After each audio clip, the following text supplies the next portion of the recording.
A young man lives with worthlessness. He says, my brother graduated, my cousin got a job, everybody else is doing better, this one already got married, look at me, I've got nothing. Iblis did not want the human being to be acknowledged as something worthy. There's a discussion about Lam that I had with a notable scholar many years ago, and I was surprised that a few months ago he agreed with what I said about this. And I'll talk about that in a little bit, but I want you to focus first on the first piece of this conversation. Allah has described that He is about to create our Father, and He has also described the process He's going to use to create us. He says, first of all, I'm going to make him from teen. Now let's pause here for a second. We're not the only creation on this earth made from teen. In fact, all of the animals and all of the species that exist on this planet also are made from teen. So that's the common element between us and the rest of the life that exists on this planet. All of the animals and all of the insects, all of it, that's from teen. Fine.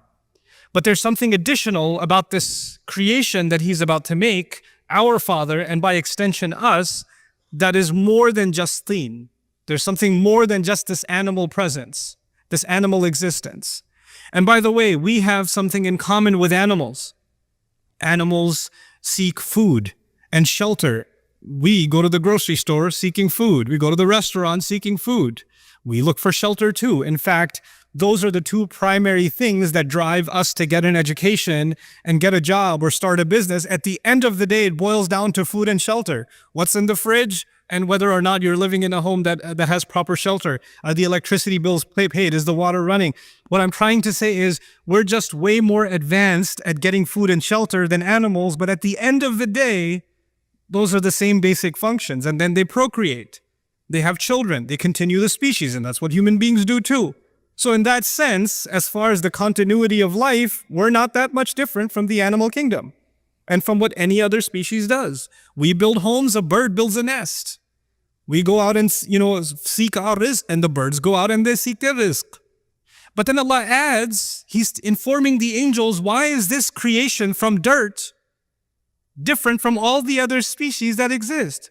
فَإِذَا سَوَّيْتُهُ, when I make him balanced, taswiyah is actually to perfect and balance the craft of something. So for example, if somebody's designing, or welding metal, they kind of make sure that the metal is welded completely even, and they have tools to make sure that it's completely straight. That's called taswiyah. So Allah says that there's a level of balance and perfection that is going to be added to this creature that doesn't exist in other creatures. But in one sense, other species physically have way more balance than we do. Monkeys can hang on one arm. They have pretty good balance. Birds have amazing reflexes, right? So this is talking more than just our ability to stand up on 2 feet. Allah is telling us that human beings will have an ability to balance opposing things. They're going to have the ability, for example, to balance their individual needs with the needs of their family. They're going to balance their personal responsibilities with social responsibilities. They're going to balance their rights and their responsibilities. They're going to balance, our entire life is actually going to amount to balance. And in fact, today, now, there's a multi-million-dollar industry that, teaches, successful people, business people, executives, they attend these work-life balance seminars, right, to achieve balance. And Allah says that human beings have the potential, this human being will have the potential to live a life that is evened out, that's balanced. As one of the great qualities of the human being that Allah describes, that's going to make him amazing. So first, he's made like every other animal, but then he's got this remarkable ability to balance things. And then he says, on top of all of that, وَنَفَخْتُ فِيهِ مِنْ رُوحِي. By the way, one aspect of balance before I go further is he says, the balance is actually between our impulses, our emotions, and our thought process. So let me explain what that means. When a hungry dog sees something, it goes and it bites it. It doesn't think about the consequences. There's the emotion and then there's the action. That's it. But human beings, they can look at something and say, no, that's illegal. No, that's haram. Their mind comes in at work. They think about the consequences. You're getting late for work. There's a red light, right? You have the ability to balance your emotion, your need, your desire to get to work early, but your need to abide by the law and stop at the red light. We're able to balance our thoughts and our emotions. Unlike other species, when they have an emotion, they have an impulse, they jump on it. They react. But we can think about the consequences. We can think about the long term. We can hold ourselves back. That's actually one of the great names of our intellect in the Quran is Al-Hijr and An-Nuha. These are words that are used to describe our intellect. And the Hijr means a boulder, a rock, because a rock is a barrier to moving forward. And An-Nuha is prevention, because our mind prevents us from doing stupid things. It gets in our way, and sometimes, I get overwhelmed with emotions and we make stupid decisions, or we say things we shouldn't have said, or we do things we shouldn't have done because we weren't thinking at the time, because we let our emotions get out of balance, right? So Allah Azza wa Jalla here says, human beings will be made with this amazing ability of balance. Then He says, وَنَفَخْتُ فِيهِ مِنْ رُوحِي. And then on top of that, I will blow into him from my own ruh, meaning the ruh that Allah especially designed for this human being, this special spiritual connection, this special thing that will connect him, this human being, and Allah together in a unique way, in this unique, powerful way. That's what's going to be inside him. So this ruh is inside him, unlike other animals and other species. There's a special kind of thing, a special kind of light inside this human being. So he's made up of these three things. He's made up of dirt, and he's made up of this balance, and he's made up of this ruh. Three components Allah described in this ayah, and He let the angels know these are the three parts that will make this human being amazing. And when these three things come together, then فَقَعُوا لَهُ سَاجِدِينَ, then fall into sajda. And Allah is making a claim here to all of the angels. And the angels, it's important to note, the angels don't just see the seen.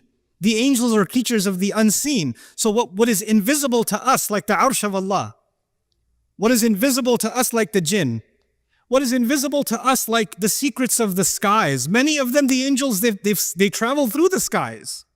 So we can be amazed by a mountain or an ocean or a waterfall, the seen world, that amazes us. When somebody studies the universe and looks through an electron microscope, they can be amazed by the vastness of the seen universe. Can you imagine? Add to the seen universe those that have seen the unseen also. How much more amazed by what Allah does are they? And then on top of that, they get to communicate directly with Allah. Allah talks directly to the angels. They're not like us. They have direct back and forth communication with Allah. And Allah is telling them that this creature is so incredible. Of all the vast universe that He created, of all the things that He put in this remarkable seen and unseen kawn, He says this one thing is so powerful that every last one of you should be overwhelmed at what Allah has done when He created Adam. That you should fall into sajda. You should just be like in awe of this incredible miracle of Allah that deserves that all of the angels of Allah, فَسَجَدَ الْمَلَائِكَةُ كُلُّهُمْ أَجْمَعُونَ, all of them, all together fell into sajda. The thing is, when the staff of Musa alayhi salam incident happened, a few magicians fell into sajda. When a few people heard the Quran, a few, the disbelievers fell into sajda, or some Christians fell into sajda. You find some fall into sajda. And you find in this one incident, every angel that Allah ever created is commanded to fall into sajda. How big of a miracle, how big of a deal is the creation of Adam alayhi salam? How powerful is this creation? When you contemplate that, and again, Adam has not been created yet. This is just the announcement. Why should you be so amazed? What deserves this sajda? What warrants it? Why should they fall on their faces? Well, it's because of these three things. إِنِّي خَالِقٌ بَشَرًا مِّن طِينٍ فَإِذَا سَوَّيْتُهُ وَنَفَخْتُ فِيهِ مِنْ رُوحِي. Then fa السببية, therefore or thereafter fall into sajda. The fa could be sababiyah too. Thus you will fall into sajda before Him. So now this announcement is made. And Iblis, we know, heard this announcement also. And if Iblis heard this announcement, he also knows that Adam is made up of three things. I keep saying three things so it sticks in your head. Three things, three things, three things. But we know that when Allah tells us that when he refused to do sajda, he turns to Allah. He doesn't say, خَلَقْتَنِي مِن نَارٍ وَخَلَقْتَهُ مِن طِينٍ وَسَوَّيْتَهُ وَنَفَخْتَ فِيهِ مِن رُوحِكَ. He doesn't say that. He says, you made me from fire, you made him from dirt. That's just one of those three things, isn't it? There's two more things. And he knows about those two other things. He knows about the taswiyah, the balance of the human being. He also knows about the ruh that is inside the human being. But when he complains to Allah that you made him from dirt, he pretends that he doesn't know about those other two things. But he does. He fully knows. This is a really important thing that I want to highlight in these brief moments in this khutbah. There's hundreds of lessons in the story of Adam alayhi salam, but I hope I can do some justice to this one lesson that I want you to take today. And that is that when he denies these other two things, he knows that if he acknowledges those two things, then he has to acknowledge how incredible the human being actually is. But if he only acknowledges the dirt, if he only acknowledges the mud, then what's the difference between Adam and a horse? What's the difference between Adam and a cow and a monkey? They eat, he eats. They get shelter, they get shelter. They have kids, he has kids. He's just an evolved animal. That's all. Okay, so he can stand on his 2 feet. Big deal. What's the big deal? He's just an evolved species. There's nothing more to him. There's nothing more to him. So he deliberately denies two components of our existence out of the three. Two of them, he denies them, and if he accepts them, then he has to accept the supremacy of what Allah has made, the remarkable thing Allah has made. Now, he hates humanity. He blames Allah for giving us this position, and he swore that he wants to not only see Adam alayhi salam fail, because if you hate Adam, then you got Adam expelled from Jannah, you should be like, I'm good now. I got my revenge. Feel better. Nah, he doesn't feel better. He's like, now I'm going to get his kids. And now I'm going to get his family. And now I'm going to get their kids and their kids. And he keeps ruining human beings time and time and time and time again. And the rage of his fury doesn't go away. He doesn't feel any better after getting revenge or destroying. He doesn't feel any better. So the thing is, how does he destroy human beings? He does many things to destroy us. But one of the most important things he does, which is actually, now I get to talk about the topic of my khutbah today. One of the things that we learn from this passage and these ayat of the Quran is that Iblis did not want the human being to be acknowledged as something worthy. And his greatest success, one of his greatest successes, if he can convince you and me that in fact you're not worthy. Self-worth, valuing yourself, respecting yourself as a human being is actually one of the great crises in the world today. People in the world of sociology, people in the world of psychology, people in families across the world are facing a crisis of people who don't see any worth in themselves. Oh, I used to have a job, but I'm retired now. Nobody cares about my opinion. I'm worthless. I just sit home all day. My son has a job. My daughters are gone away to college, and I'm just useless here. I'm just a burden on everyone. There's an old man sitting in his home thinking he's completely worthless. All I can do is just go to the masjid and come back, but I live with this worthlessness inside me. It's just better if I just die. These are the thoughts he has inside. He doesn't say it. Sometimes he even says it. He lives with this worthlessness. A young man lives with worthlessness. He says, my brother graduated, my cousin got a job, everybody else is doing better. This one already got married. Look at me. I've got nothing. I didn't accomplish any of those things. Oh, I wasted so many years. I should have done this. I should have done that. Everybody tells me I'm a loser. I must be a loser.